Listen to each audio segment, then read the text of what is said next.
to pray. There's no angels where I go, only pieces that are broken, scattered dreams across the floor. I'm home.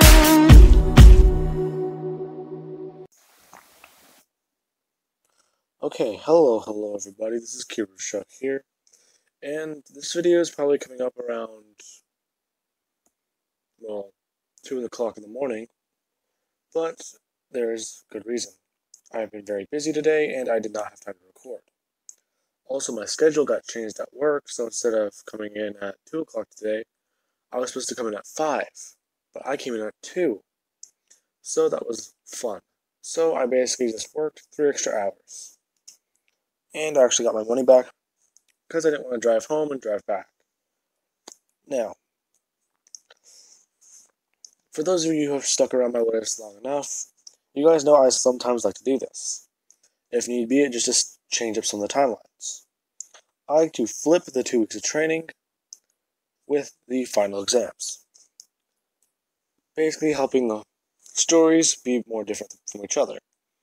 Doing it for this one is actually needed, instead of just a standardized thing I like to do. Let's begin.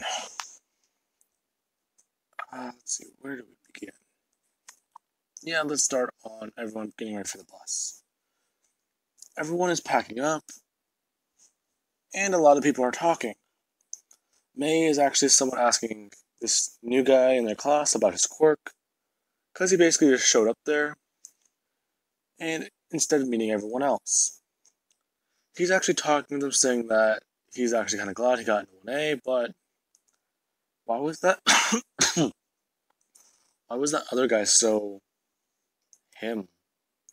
Oh, well, we don't know. Basically, he might have a superiority complex, but all we know is that guy over there, as May would point over to Deku, he's essentially the strongest guy here.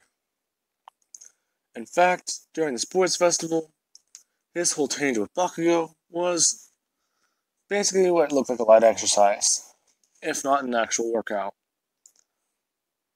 We're not really sure. So far, the most limit I've ever seen him is I've seen him bench press a mountain before. Wait, did you just say a mountain? Yeah?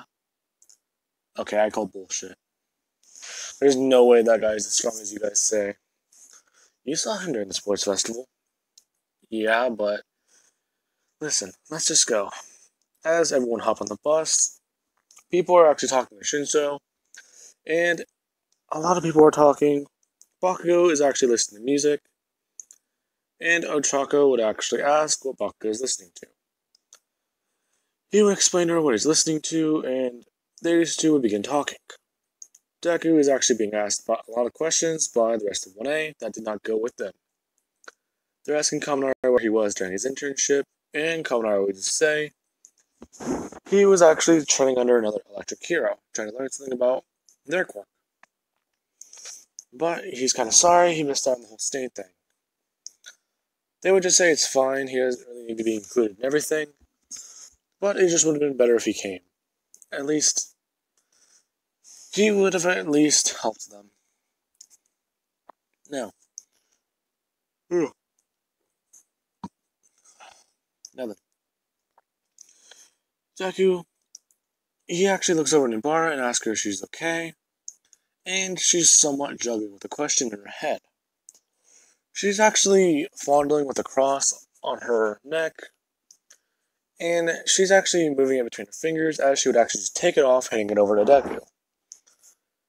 She would immediately put it in Deku's hand and close it up, saying that if her faith ever wavers, just give this back to her. As everyone somewhat sees this, Deku's actually taken a bit aback, asking her what she means. She would just say that she's been feeling a bit weird, and her thoughts have been a bit random lately. In fact, even her parents are starting to get concerned. Everyone would somewhat look at her, asking her what she means, and she would just say she's beginning to be acting a little bit more silly, if not a little bit less, well, serious. In fact, she actually somewhat feels And people would just cut her off, saying that she's essentially having fun. It's not a bad thing, but it's weird that feels off to you. My parents were kind of strict the way I grew up. In fact, I wasn't really let outside until I was 7.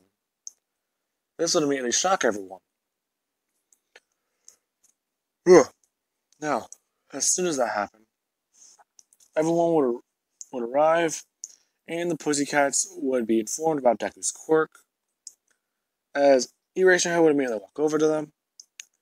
Everyone else is looking off at the cliff, and Deku's actually thinking that, essentially, this place might be a perfect area. Very clear, very clean of debris. If not besides a couple trees, they might actually have a good training area. In fact, if this is all it's like out here, he might actually be able to cut loose. As soon as that happens, the landslide would actually happen, and as soon as Deku feels the earth move underneath him, he immediately just grabs the 2 people next to him, jumping upwards, as he grabs Ibarra, and I want to say, May. And Shinsho is actually standing next to her, as Bakugo actually grabbed Jiro, Ochako, and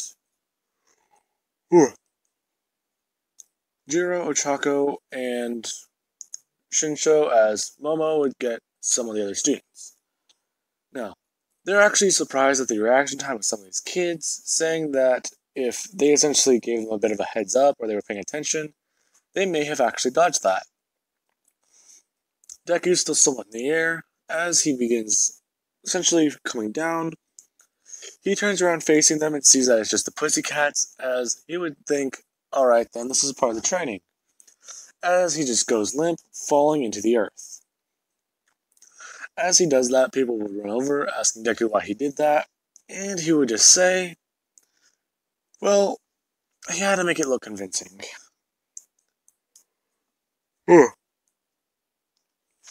As he immediately turns around, seeing that they essentially need to go through the forest. This is going to be easy. The entire forest would begin quaking and rumbling with a lot of monsters. Since the Pussycats saw Deku and Bakugo, along with some of the other students, they think all the students might be like this. These are just the ones that are faster and stronger. So they actually prepared a bit more. So, they would immediately begin by going through the forest, and Bakugo would actually try, throwing 100%, but this would not work, really, as some of these monsters are actually a bit bigger. What do I mean by bigger? They essentially were hunching over the top of the tree line, if not around the top of the tree line, just being on all fours. As soon as they stand up, you can see them from the highway. Bakugo would actually somewhat enjoy fighting these things, as everyone in 1A was given 4 hours. If not 3. As they would arrive around the same time in canon, which is about the end of the 2-hour period, if not a little bit over. They would have arrived, and what I mean by these things are big, she probably made only 4 or 5 of these giant things, so they didn't have to take on very many. Deku could take one on his own, as the rest of, his essentially crew could take on at least one altogether.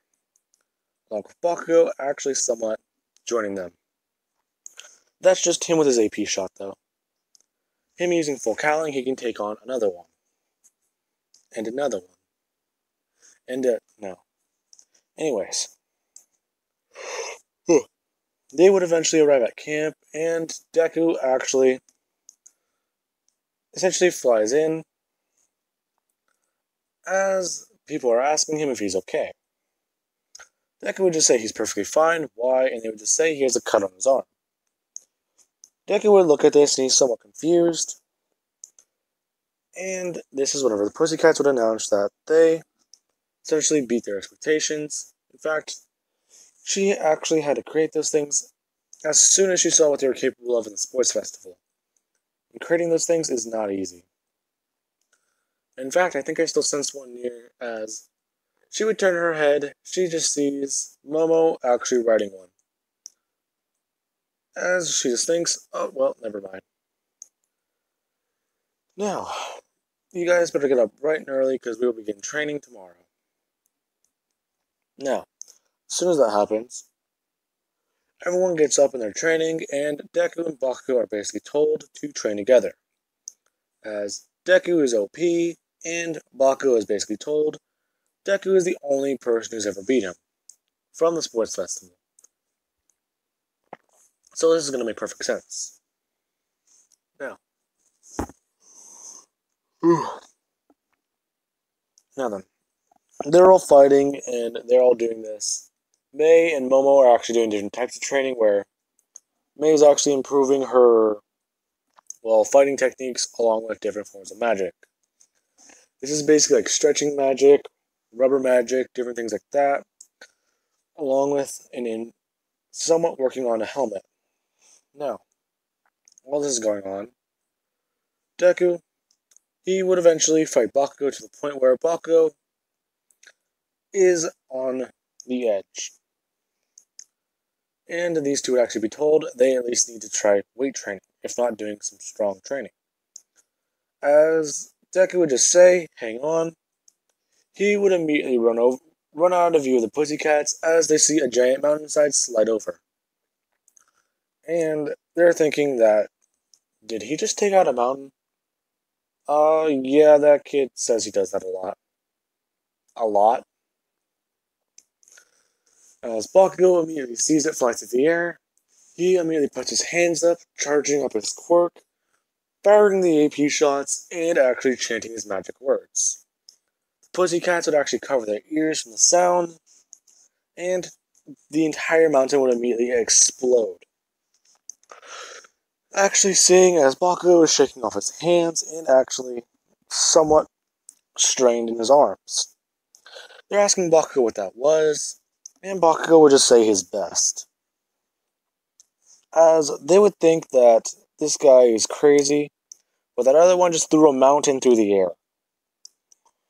That's insane. Now, the actual forest raid, or the Black, was it called the Black Forest Training Arc, I believe, or the Forest Training Arc? Oh well. Anyways, I need to look that up again. Anyways, Deku would actually hand Ibarra her cross back as they are making dinner. She'd ask what this is about. As she's somewhat concerned, Deku would just say that, well, you just seem... You're not really you, Ibarra. You're usually very calm and very caring about other people, but you seem just kind of worried and nervous all the time now. I think you shouldn't go back to hell. Well, I kind of want to go back there. You were right about that place changing people, but I just didn't think it would change me so much. What do you mean? Well, it's just... I'm laughing, I'm having fun. I'm doing a lot of things I've never done before. Oh, okay, so I get it. New experiences. That makes sense. Well, as they're interrupted by people actually staring at them. Hang on, guys. Alright. Now, this is whenever they would actually be told that they should at least do a test of courage then, if Ibarra is so nervous. As they actually begin doing so. Deku, he actually is told to go through the forest with Ibarra, and this is when Deku would just say that that's fine, but... Wait.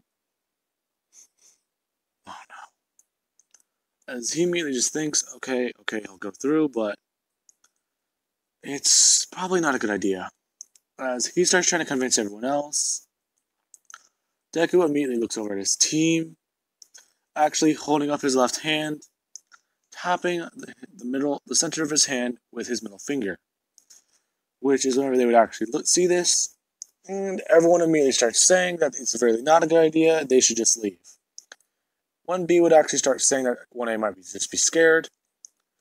Momo would immediately create a weapon for May, and actually one for herself, saying, "They're not afraid, they're trying to give you idiots a warning." As Deku immediately puts his hands up, creating the red claws, the wings, and he actually somewhat starts popping his fingers and actually doing some stretching. They immediately see this as you just start hearing high-pitched wails from the forest. Everyone's watching this, and everyone from 1A immediately just says they need to leave, if not they need to find a place to defend themselves. Deku starts stating that they'll be fine. In fact, this should not be so hard. As he immediately walks forward with a confident smirk, as soon as he takes another step, he feels him here. He immediately just somewhat backs up and actually has a look of fear on his face. Everyone in Deku's team would see this, and they're actually asking if he's here. If not, if that's him. Deku would just say yes, he doesn't expect it, but why is he here? Why is he here? This doesn't make sense. He never leaves that castle. As people just hear Deku say castle, what does that mean? Deku would go on stating that the way hell is structured, Lucifer's Island, the Devil's Island, it is basically so far under hell, people say it's held up by the obsidian pillars. If not, it's what holds up the foundation of hell. I'm not really sure if that's true, but it's just so far away. People describe it as falling to the void with no drop in sight, or end, in fact. It might just be another version of reality, is what some people call it. Now, Deku immediately begins running, and he actually charges straight into the forest. Bakugo powers up full cowling, and everyone actually begins going to go get their armor. Along with May actually asking Momo how good her quirk is. As she immediately shows Momo some blueprints she's been working on, Momo immediately nods and begins creating the item. While this happens, Deku is actually charging in, killing and slaughtering villains which are possessed and actually infected with demons.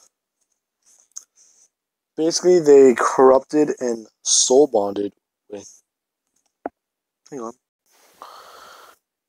They corrupted the humans inside. First off, they did this. They latched onto the evil in the soul.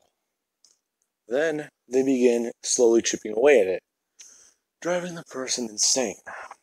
Afterwards, what happens next is basically parasitic, where the demon begins feeding on the human while they use their body to perform whatever type of acts they desire.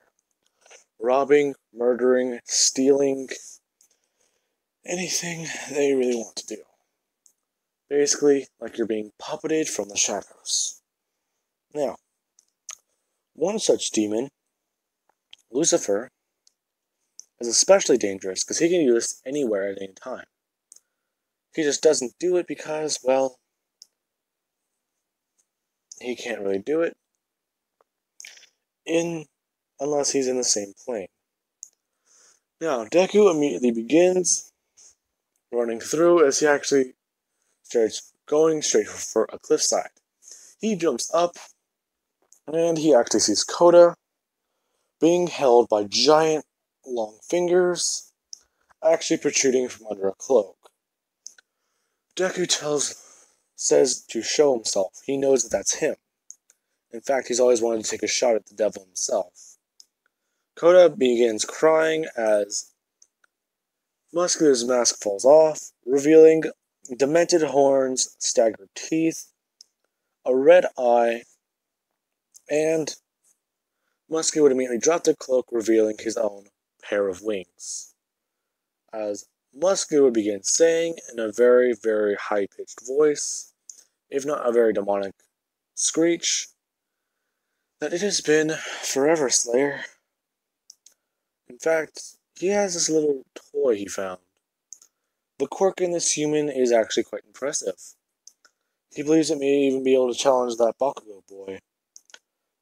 As Deku immediately somewhat winces, saying that his problem isn't with Bakugo, it's with him. I killed one of your best generals, if not your little guard, causing you to get more. So what do you even want? Oh, Slayer, you know what I want.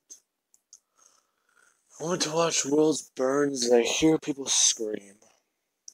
That's all I ever wanted. In fact, he is quite surprised to see a Christ child here. Deku immediately says that there is no Christ child, that's just a quirk. Actually, I believe you are wrong, Slayer. There may be more to that girl than you appear, or see. Not even I know it yet, actually. Her expiration date, as you call them. It's funky, wonky. It has passed, it has not yet passed, but somehow it has happened. What? She has died before, Slayer. She has not yet died, but she has also lived. Basically, not by the rules. And you know what I have to do? I have to keep in charge and keep in line what your big man upstairs refuses to look down on. In fact, I haven't heard from him in quite a while. You know what that means? He may have been gone forever, leaving us alone to claw each other apart and finally destroy everything. As he somewhat drops Koda, actually going to bring up his leg to kick him. Deku immediately rushes in, actually being able to grab Koda and push him out of the way, as Mustard kicks Deku in the ribs, sending him flying. Deku immediately pulls Koda closer to him as he makes his wings, and he actually begins angling himself to actually get distance. He's immediately telling Koda that he's going to try and get him as far away from here as possible. He just needs to begin running as soon as he lets him go. Now, Deku immediately gets chased as he hears Muscular behind him. Muscular begins actually just following Deku and actually punching him and actually laying into him. As Deku is actually able to drop Koda, Koda immediately begins screaming. Deku immediately goes to throw as much force as he can at Muscular, punching him on the side of the face, actually being able to grab one of his wings, ripping it off. As soon as he does this, Deku immediately begins by just falling downward and actually going into a nosedive. Going down fast enough to actually grab Koda and actually shield him from the impact. Doing so, everyone would see this and everyone start running Deku's direction. As a giant hand starts reaching up through the trees. This actually somewhat frightens everyone there, as those who know what that is are essentially shaking in their boots. Those who don't know have the fear of everything unknown. As this is going on, Deku immediately begins by just getting back up and actually saying that he won't let anyone here die. Oh, Slayer, you're quite the comedian. Like I said, you do not control that. Not even I, but fate itself dictates that.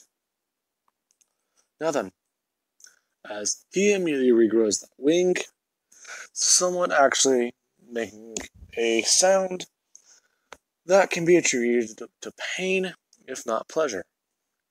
Saying that he actually he wants to actually test this human. As he immediately Muscular's quirk, wrapping himself in the muscle fibers, growing to at least the size of a tree, stating that this seems to be as much as his body can take, if not a little bit more.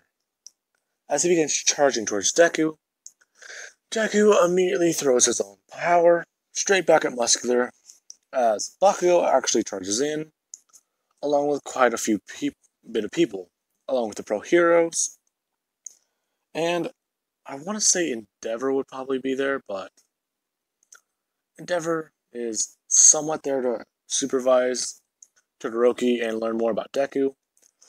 So he would actually charge in, and I want to say he would confront Dobby, having this whole crisis as, hey, he's a villain now. Now, while that's going on, Deku is actually fighting against Muscular, and he would actually get grabbed. Muscular actually starting to squeeze down on Deku's head, Deku just holding in his scream. As this begins happening, everyone else would actually run in, and Momo would actually throw a weapon straight at Muscular's face. Immediately afterwards, the weapon would be grabbed out of the air, as the boy would come forward, stabbing into the right eye, actually making Muscular drop Deku as Muscular begins screaming. Now, as soon as that happens, Mei actually runs over, telling Deku that this is essentially a good time to use this, as she would show off the big fucking gun 1000 once again. Deku's saying that why does she even have this and why did she even keep it? She would just say she kinda made blueprints, as Momo would say that that thing is set to kill, so do it. Deku immediately puts his arm up as Ibara gets in his way, saying that they don't kill people, remember? As she says this, Muscular actually pulls the blade out of his eye, and he actually stabs it through Ibara, actually having it come up behind her, stabbing her in the lungs, and her back. While that happens, everyone's in shock as Bakugo immediately begins chanting explosion magic, actually doing so with 100% of One for All.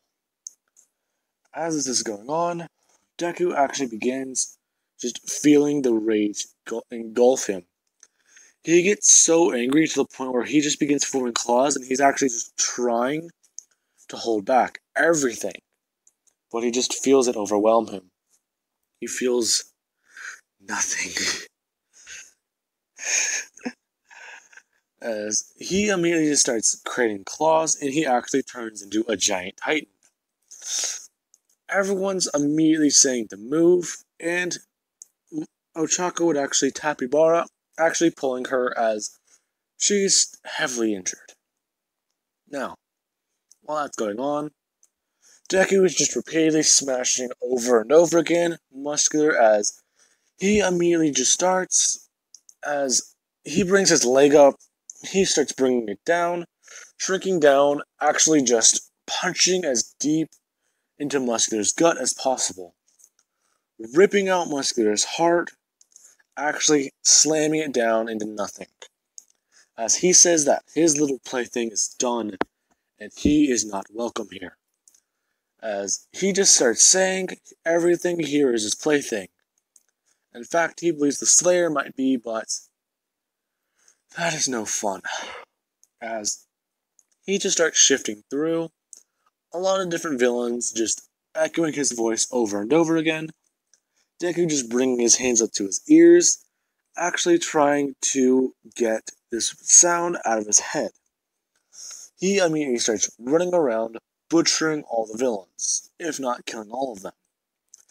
As he does so, people just hear the screams and the sounds Deku's making, as they just hear the loud screeching slowly descend into gargled screams, as Deku walks out of the forest, soaked and covered in blood, walking over to Ibara, asking her if she's going to be okay. In fact, he thinks he has something for this, as Ibara is asking Deku if her being okay is out of the question.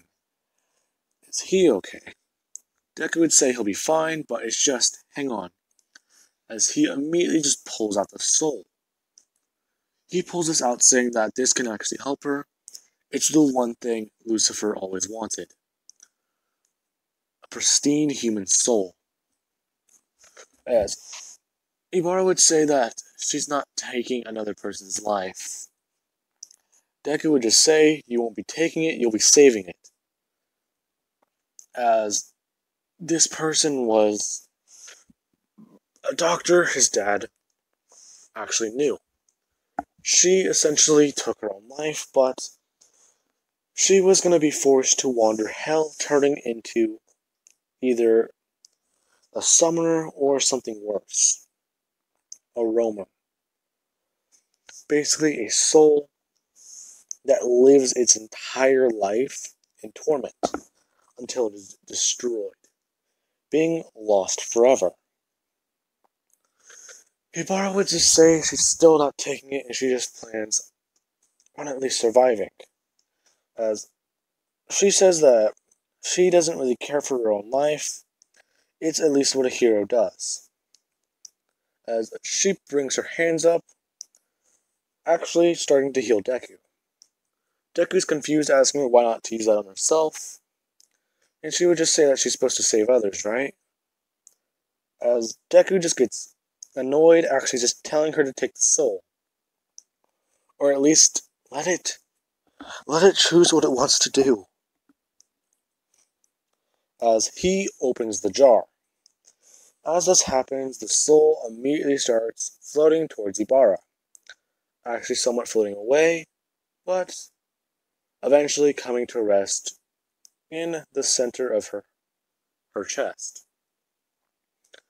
As she's huffing and puffing, it immediately stops, and a bright flash of light occurs. As Ibara is immediately just laying there, with her wounds healed, somewhat breathing. As they're asking Deku, okay, well, you're fine, but you're still covered in blood. What about you? Oh, don't worry. She did heal my wounds. But then, why are you covered in blood? This isn't my blood. As Deku immediately begins walking away, thinking he is an idiot. He should not have done that. Now then, I will be leaving this part off here, guys. I hope you enjoyed the video. And I actually do have something for the next part you guys may enjoy. So, I hope you look forward to that.